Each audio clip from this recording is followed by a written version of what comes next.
19, and I'll give you a couple of announcements. Number one, this Saturday, Lighthouse Mission Outreach is a wonderful time, a little bit unique. Our church is making food and having a Christmas party.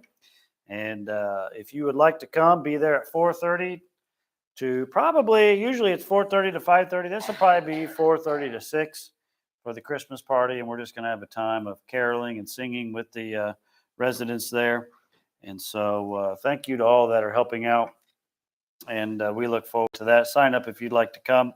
That is this Saturday. And then on the 17th, which is the following day, we're going to be having a missionary, a single lady. Her name is Summer Scroggs, and she has surrendered to serve the Lord in the country of Botswana, Africa. And she is a medical missionary, and she will be here to present what the Lord has laid on her heart to do. And so she'll be with us for sure in the morning time. I do not know for sure if she'll be here in the evening or not, but she'll be around and she'll have a table. You have a chance to meet her. We are going to have a special love offering that day for her. And I appreciate all those that give in our love offerings for our missionaries that come through. It's just a small way that we can bless them as they go around on deputation. And I meant to say this last Sunday, in light of giving, that our special love offering, we have met our goal of $1,000 for Seedline. And so we were raising $1,000 to help Seedline, which is some of the folks that we support over here on the east side of Brazil on 40. And they send Bibles all around the world, and John and Romans. And they're trying to expand their warehouse. And we're just trying to raise $1,000 out of that large number that they needed for stage one. And so we'll be getting that to them eventually. So thank you to all that gave to the seed line and prayed for that. Keep praying for them. We have our Christmas party 1 week from today. It's not too late to sign up to come. Appetizers is the meal. So if you'd like to bring something on the appetizer menu, that would be great. Something bite-sized, something hors d'oeuvre-like.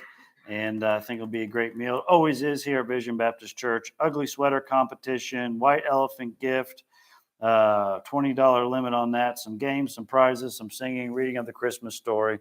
And that takes place half an hour earlier. So be here at 6:30 instead of 7, 6:30 instead of 7 for our Christmas party 1 week from today. And we'll have that over there. And then we have our youth activity on the 22nd. Still looking for some adults to help with that. So let me know if you are up for it. And then lastly, January 13th at 2 p.m., we will be going to an ISU basketball game. We have a block of tickets reserved. The cost is $7 per ticket, and you can sign up kind of first come, first serve. If more people show up, we'll see what we can do. And you can pay through the church your ticket, and by just marking your giving envelope or your check ISU or ISU game, and $7 per person for that. And that's going to be on the 13th at 2 p.m. And ISU's been playing great the last couple of years. And so I assume that they would do the same. And so come on out for that. That'll be a fun time in January. All right, Proverbs 19. Let's start in verse 18. Chasten thy son while there is hope, and let not thy soul spare for his crying. Oh boy, that's encouraging right there, all right? Nothing like a happy verse. Pop that on a t-shirt and walk around with it and get some weird looks. All right, chasten thy son while there is hope, and let not thy soul spare for his crying. Now, I want to connect this with verse 19 as well. Look at verse 19. Because verse 18 is about child rearing, and verse 19 is about adult rearing. That does take place. A man of great wrath shall suffer punishment. If thou deliver him, yet thou must do it again. So I want to look at these two verses, and if we have a little time, we'll get into verse 20. But I want to look at this in the idea of child rearing, verse 18, and adult rearing in verse 19.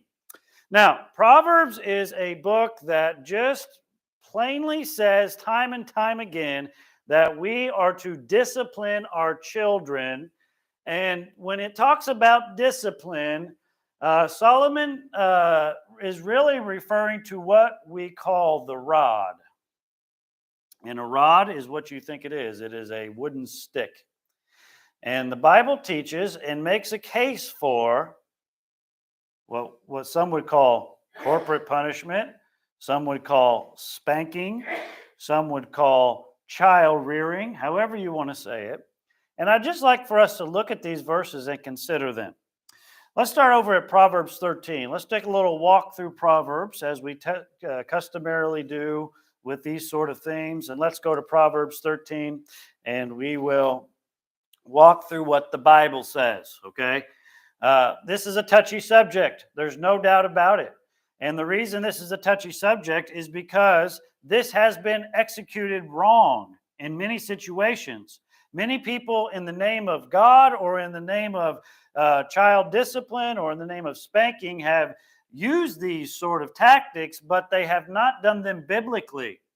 And because they have not done them biblically and they have misused these verses and done damage, we are now left with a generation who is afraid to and shies away from it. But the Bible's very clear, and the Bible's always right. No matter what the culture is, the Bible's right. No matter what society says, the Bible is right. God knows what he's talking about when he's talking about how to raise children. Proverbs 13:24, he that spareth his rod, and that is a stick, a paddle, if you will, hateth his son. But he that loveth him chasteneth him betimes, or at times. Okay?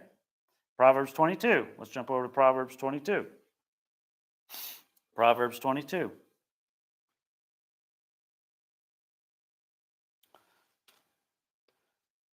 Proverbs 22 and verse 15. Proverbs 22 and verse 15. Foolishness is bound in the heart of a child. That is a absolute statement. I think every parent knows that. Okay? But the solution to that is up for debate. Because God says, but the rod of correction shall drive it far from him or her. Look at Proverbs 23:13. Proverbs 23:13 says, withhold not correction from thy child. Now, notice the language here. For if thou beatest him with the rod, he shall not die.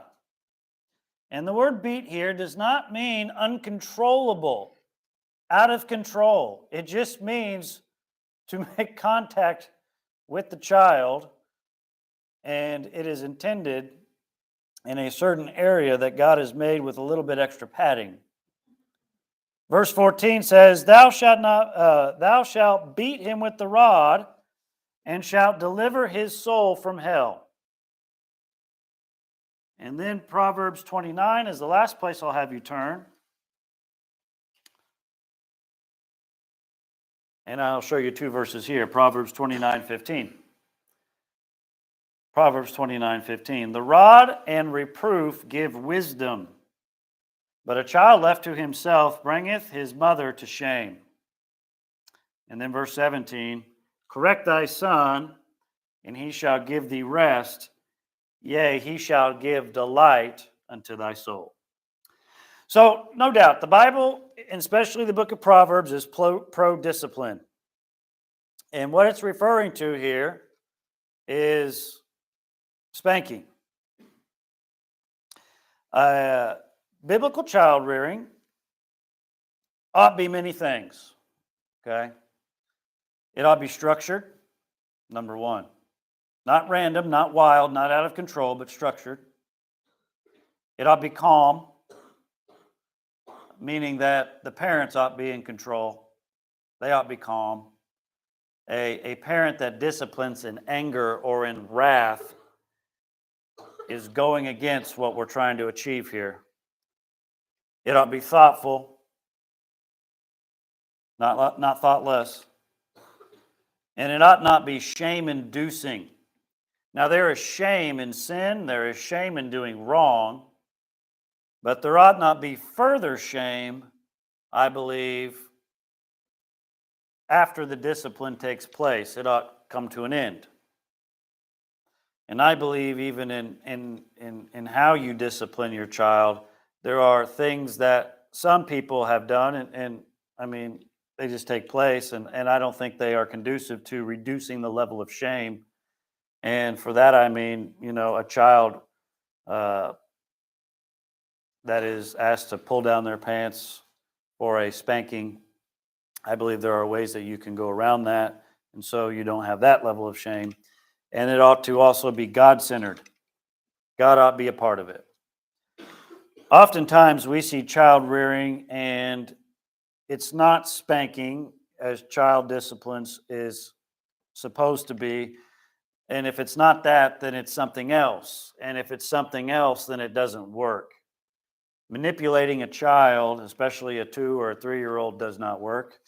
Bribing a child will only work for so long. Abuse of a child obviously is immoral and cruel, or blackmail, these sort of things do not work. And so when you come to the idea of raising children, you have what God says, and then there is not what God says, which is everything else. Now, I'm looking across the room here. I think everybody's done raising kids, or, really in the main part when it comes to what we're talking about here. Spanking is something that I believe ought to take place whenever a parent decides to start till about the age of 10 or 11 or 12. You get up into that time, then there's no point anymore. There's no point. It's something that should really take place in the childhood years rather than the teenage years. I don't think it is wise in any form or fashion for a parent to discipline a child corporately in this manner as they are no longer a child, a teenager. It's just not going to work. If you haven't got it licked by then you have to go to different tactics. This is for child rearing, for children. Let me just give you a picture of what I believe biblical child rearing looks like. I think it ought to be clear and concise. I think the child ought to know what the rules are. I think the child ought clearly understand where the guidelines and the barriers are. And when the child crosses said barriers, there ought to be a calm response and a calm punishment. And that calm punishment for a child ought to come in the realm of a spanking. Now, when it comes to spanking a child, this is not anything that any parent should enjoy, nor a child. They're definitely not going to enjoy it. But a parent definitely shouldn't enjoy it. And I'll just give you my own personal testimony. We spanked our kids from about the ages of, I would say one. I would say about 1 to 10. Now, there are different levels of punishment and spanking that take place during that time. It started with the thumping of a diaper and saying no, no, no. Sometimes it was the flicking of a hand and saying don't touch. And then as older came, there was the times where it was set aside and it was an event. And those events were structured to show correction, to show punishment, to show what God's supposed to do.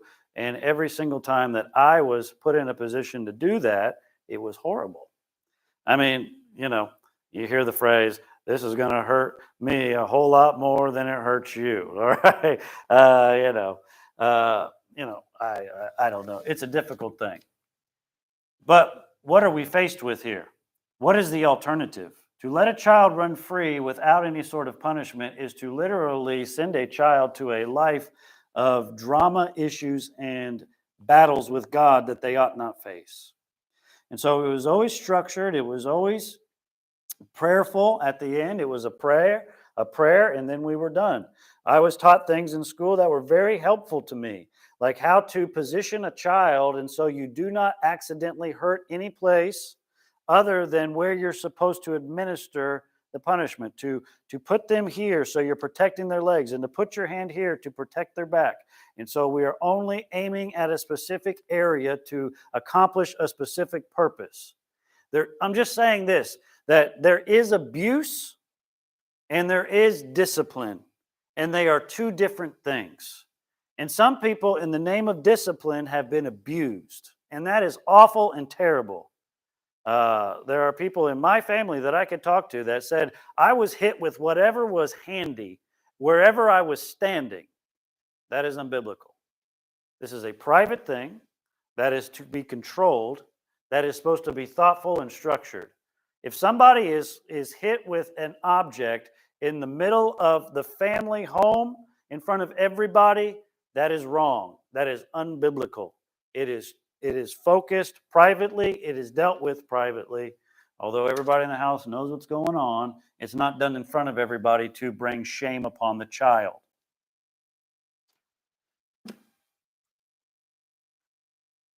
Now, obviously, this is not the philosophy of our world.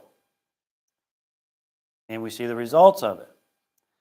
Obviously, that we are parents and we all make mistakes and nobody's perfect at this. This is a very difficult thing. This is probably one of the hardest things about being a parent, is administering discipline to your children. At least it ought to be. If you enjoy it, you're a sadist and you need a little bit of counseling. But here's what we're going towards. Biblical child rearing, proper child rearing, is the gateway to a child's relationship with the Lord. And as the exchange of responsibility takes place, it is passed from parent to child. Turn over to Ephesians chapter 6 for a second. I want to show you this. Ephesians chapter 6. Probably one of the clearest New Testament passages on child rearing in the Bible. And I think these things are good. I think these things are good. Why? Because they also help us, because we are still being disciplined by our Father, are we not, from time to time? We who are out of the home, or we who are older, this doesn't mean that we escape from these things. And understanding child discipline helps us to understand ourselves and our own problems. Now, in Ephesians chapter 6 and verse number 1, we see a very simple command. Children, obey your parents in the Lord, for this is right. Now you say, what age does this begin? What age are children supposed to begin obeying their parents? And the age that we are looking for is as soon as they are able.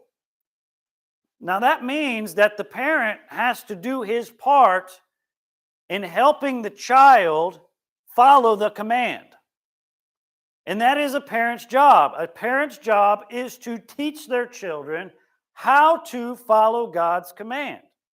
And so, if I have a child that is commanded to obey the Lord, for it is right, and I fail to aid them in that command, I am failing them. How do I then aid my child in obeying me? And the answer to that is discipline, child rearing. So not only is the child obeying right, but also it implies that me helping the child obey is right. And for parents not to help their children obey is wrong. Does not God give me abilities and ways to obey Him? Does not God aid me in doing what is right through the Holy Spirit, through the Word of God? And so also we as parents have the responsibility to children to do the same. Now, it says here, verse 2, honor thy father and mother, which is the first commandment with promise. There's a promise attached to this commandment, which is found all the way back in the 10 Commandments, Exodus chapter 20. The first commandment with promise. What is the promise for the one that honors their father and mother? Verse 3, that it may be well with thee, and thou mayest live long on the earth. So as we have the children, they are supposed to obey, and then there comes a time now that I am to honor. Okay, now I am an adult. Okay, for those that have their parents alive still, they are no longer to obey their parents if they are outside of the home structure. They are supposed to now honor their parents. So there's a transition of responsibility that takes place, that I have to transition my child from obedience to honor. And there comes a time where they have to begin to assume that responsibility of doing that on their own. Okay? So I am helping them and then passing the baton, if you will, to them so they can do what is right and so they can be a part of this promise of God and so they can reap the benefit of their days living long on the earth and it may be well with them. Those are the two blessings, that it may be well with them and that they may live long on the earth. Show me a child who does not obey and honor their parents, and I'll show you a child, it is not well with them, and they are literally limiting their days. They are putting their days at risk. Okay? So again, proper child rearing is the gateway to a child's relationship with the Lord, and the parents shape that. And the exchange of responsibility is passed from parent to child. One day my kids are going to leave the home and I'm not really going to have any more say. They're not going to be under my authority anymore. One day my kids are going to be married outside of my family structure and I have no more power over them in a sense that as far as encouragement goes or prayer goes. So will I have done right? Will they in turn honor me as a father, honor my wife as a mother, and obey the Lord? While they are in my home, that is my job, to transition them from that to that. Now, if done improperly, if child rearing is done improperly, it can damage a person's view of who God is. Now, if you look at verse 4 in Ephesians chapter 6, it says, "Ye fathers, provoke not your children to wrath, but bring them up in the nurture and admonition of the Lord." Now, nurture and admonition of the Lord means child discipline. It means child rearing. It means spanking. And not to do that, the opposite of that is to provoke your child to wrath. By what? Nagging them, badgering them, manipulating them, bribing them, not disciplining them, not keeping your word as what you say is a rule and not enforcing it. There are so many ways that we can provoke a child by not being like God is. When I say something and you break the law, there will be a consequence. And it views how we view who God is. Now, a lot of us, I would say nobody grew up under perfect parents. I think I can say that. I don't think I've ever met a perfect parent. And so whatever the deficiency was of your parents' child rearing, think about it. Think how your parents raised you. There was some deficiency that quite possibly today even you are still grappling with in your own personal walk with the Lord. Okay? That's inevitable.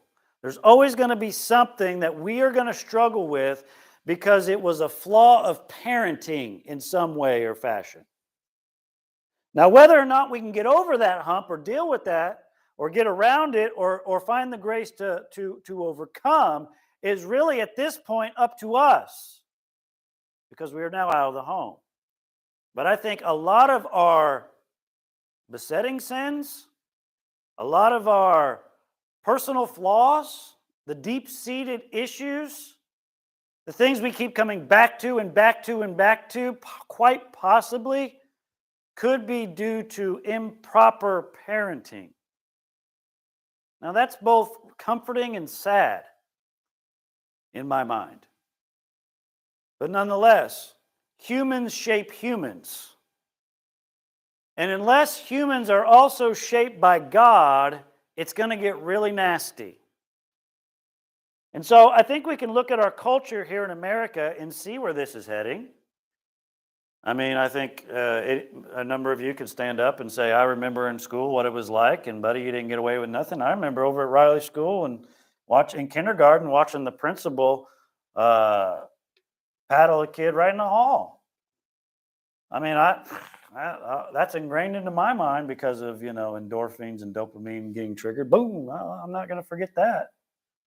That was shocking. That's not allowed anymore. Now, whether that was biblical or not is one thing, but we've moved far away from discipline in our culture. And you can see the effects on society because of it. You want to talk about crime issues? What's the root of that? Parenting issues. Every time. Every time. The jails are filled with people who grew up with parents who did not biblically discipline their children. Now, I know there are the exceptions, and we'll talk about that. But nonetheless, it makes a difference. This is something we ought to pray for. If you're a grandparent or a future parent, or you're an aunt or an uncle in some form or fashion, this is something to pray about, that God would get a hold. Because I believe if done properly, as best as possible, if these principles are followed to the best possible with God's grace, this can blossom into a multi-generational impact for the Lord. You know, you read the book of Kings, and it was like Hezekiah was good, then Manasseh was bad, then Josiah was good, then his son was bad. Now, it's one thing to look at it on a monarchy level. That's a totally different spectrum of power rather than normal everyday home. I get that, but it doesn't have to be that my parents were good and I'm bad and now my kids are good. It can become, with God's help, a multi-generational impact for the Lord. And that's what we ought to strive for. And there have been all sorts of problems, and there have been all sorts of issues and failings, yes, but God's grace can still overcome. Let's not give up hope. That God still can't step in and do something in a way that we never thought possible. But these principles, I think, are also a safeguard for the wayward one. And I always love Proverbs 22:6. You probably know it. Proverbs 22:6. Some people debate over this, whether this is a promise or just a colloquial saying. For those that say that, I understand why they don't believe this is a promise. And I think that their views are skewed in some sort of way. But Proverbs 22:6 says, train up a child in the way he should go. And when he is old, he will not depart from it. That's a promise. I believe that with my whole heart. Now, that right there, train up a child in the way he should go, I think there's a big window of what that can mean. I think that window includes honest effort, even though possibly not executed correctly. I think that verse means that mom and dad did the best they could with the information they had in the hand that they were dealt. They did their best to train up a child in the way he should go. I think that falls into that window because God does honor the heart and God does honor effort in the right way. Because who knows it all? Who can execute perfectly? Nobody. Nobody. And so this verse is one to ponder on and one to cling to from time to time. This is a safeguard for the wayward one. That if a parent, I'm thinking of a parent right now who got saved later in life and did their best with their kids who are already partially grown. And they have seen in the later years God show up in their children's life, even though their children have been wayward from the Lord from time to time. I think this also reminds us about the power of prayer.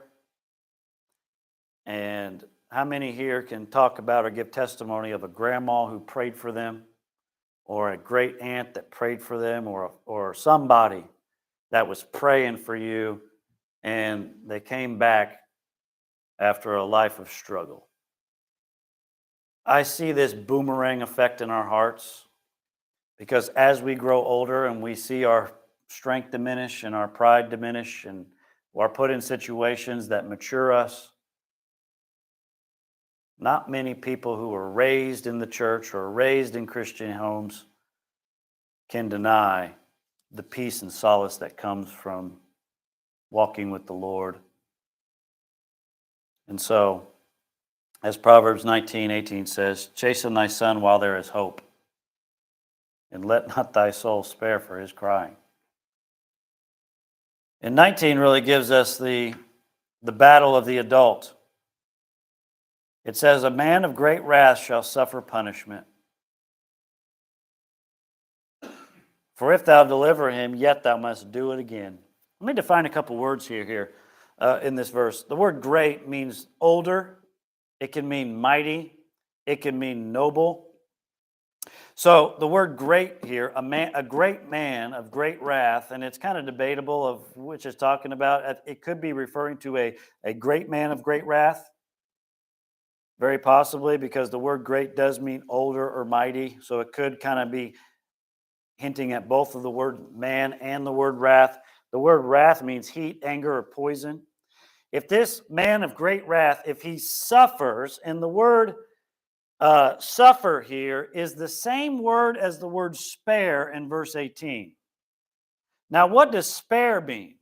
Let not thy soul spare or lift or yield or break or bend because of crying. Here it's talking about consistency, continuing to stick faithfully to what God said, despite of what is happening in front of you. Don't spare it. Don't quit. Don't give up. Don't yield. Over here in verse 19, if a man of great wrath shall yield his punishment is yielded. He's suffering it, but it yields. It's spared, is the idea.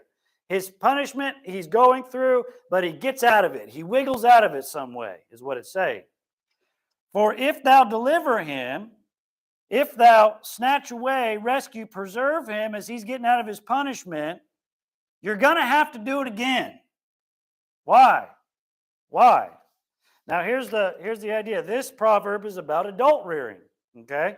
And there is adult rearing. We do it all the time. We deal with adults, and yeah, we're not raising them. We're not, they're not in our home. They're not under our authority. But from time to time, we do get in situations where we are called upon to help adults, okay? And for anybody that walks into the realm of trying to help an adult going through a situation, God bless you. You should do it as much as you can. If God has given you opportunity to aid somebody, to be a hand of God as somebody's going through a very difficult situation, you should do it. But be very careful about the angry man. Okay? He's talking about this guy specifically. The angry man is a different animal altogether. Okay? Let me talk to you a little bit about the angry man. Okay? Look at Proverbs 22. Proverbs 22 and verse 24. You got to be careful of the angry man. He's a totally different animal. Chapter 22, verse 24 says, make no friendship with an angry man. That seems like a pretty blanket statement to me. Does it to you? Don't be a friend to this guy. Now, that doesn't mean you can't help him, but what does a friend mean? A friend is somebody who opens themselves up as someone else in turn opens themselves up. It's a partnership. It's a friendship. It's a closeness. It is allowing them in, okay? There's a difference between a friend and an acquaintance. I think you can have an acquaintance with a friend, with an angry man, but you better be careful. But you better not make a friendship with him. You better not expose yourself to him. You better not make it easy for him to attack you. Make no friendship with an angry man, and with a furious man thou shalt not go. Why? Lest thou learn his ways and get a snare to thy soul. Careful about this angry man. He's a special character. Look over at Proverbs 25. Proverbs 25 and verse number 28. This is talking about the explanation of the angry man's anger. He is just, I think you can fit this in here. He that hath no rule of his own spirit. Okay? What does that mean? Hath no rule over your own spirit. You have no control over your emotions. Now listen, we all struggle with this, no doubt about it. But there's some people that have stopped struggling with their emotions, and they don't care. They just let them go. This is what I'm talking about. I'm not talking about somebody who struggles with anger from time to time. I'm talking about somebody who's defined by anger. Okay? He that hath no rule over his spirit is like a city that is broken down and without walls. What does that mean? He's vulnerable. He's desperate. Anything goes. Anything comes in. There's no protection. There's whatever comes in his mind, he's going to say it. Whatever he thinks, he's going to do. And then chapter 29, verse 22. Lastly here, it says, Proverbs 29:22, an angry man stirreth up strife. Okay? He's a pot stirrer. He likes to stir the pot, if you know what I'm talking about. He loves it.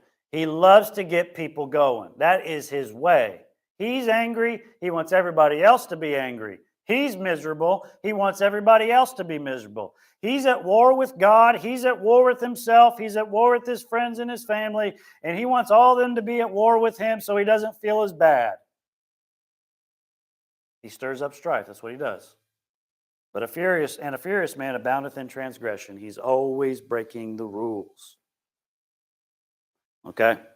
Now, when it talks about this angry man, if you're going to go out and help somebody, be careful if they have let themselves go to anger. Make no friendship with this person. Be careful. A man of great wrath shall suffer punishment, and if you deliver him, thou must do it again. Do you see the cyclical nature of trying to help an angry man? It's like you get stuck in a loop. You got to help him once, he's just going to do it again, and he's going to do it again, and he's going to do it again. Do we have a biblical example of this? Oh yeah, King Saul. King Saul goes into the cave, and he goes there, and David's in the cave, and he can kill him. He cuts off a piece of his skirt. King Saul exits the cave, waits till Saul's a little way off. David goes up and said, hey, I could have killed you. King Saul, he's out there chasing David because of his anger and rage. Oh, David, I'm a fool. You're right, and I'm wrong. I'm going home. I won't do it again. A couple chapters later, what's Saul doing? He gets angry again, and David does the same thing, just a little bit different circumstances. And this time he wasn't in a cave. He was just sleeping on the ground. And David comes up, and he takes his spear and a cruse of water, and they play the whole cycle over again. Why? Because an angry man, if you let him off the hook, he's just going to keep on doing the same thing over and over again. The cyclical nature. And you don't have to get stuck in the death spiral. Truly, I believe the best way to describe anger is temporary insanity. That's kind of a good way to look at it, I think. It's just that moment. It's just that moment where, like, you lose it. And I guess we have no control over what we think, say, or do, or feel. And if you are dealing with somebody who is struggling with not just temporary insanity, but continual anger, that mindset, the only way to deal with it is to bathe it in prayer. To bathe it and bathe it and bathe it in prayer. Some people only God can change. Well, I would say all people only God can change. Sometimes some people only can be changed by God all by themselves away. And some people cannot be changed. They refuse to be changed. Saul refused to be changed. Not a happy ending for Saul after he went and hung out with a witch for a while. Died a terrible death. Very sad story. He was an angry man. Didn't go well with him. And so this idea of anger, we should always seek to help people, but we have to be careful because some people are dangerous. And an angry person is dangerous. And you need to be wise, and you need to pray about it. And if you need help, you need to get help involved. Child rearing and adult rearing. What a fun topic. May the Lord bless the reading of his word tonight. And I hope that he would help us to, do our best to follow him. Lord, you are our Holy Father. And Lord, you are still raising us in so many different ways. As the song says, he's still working on me to make me what I ought to be. And Lord, we know it just took you a moment to make the moon and the stars, it takes a while for you to make a man to follow after you wholly. And so I pray that we would be wise with these things, and as you seek to make us more like Jesus,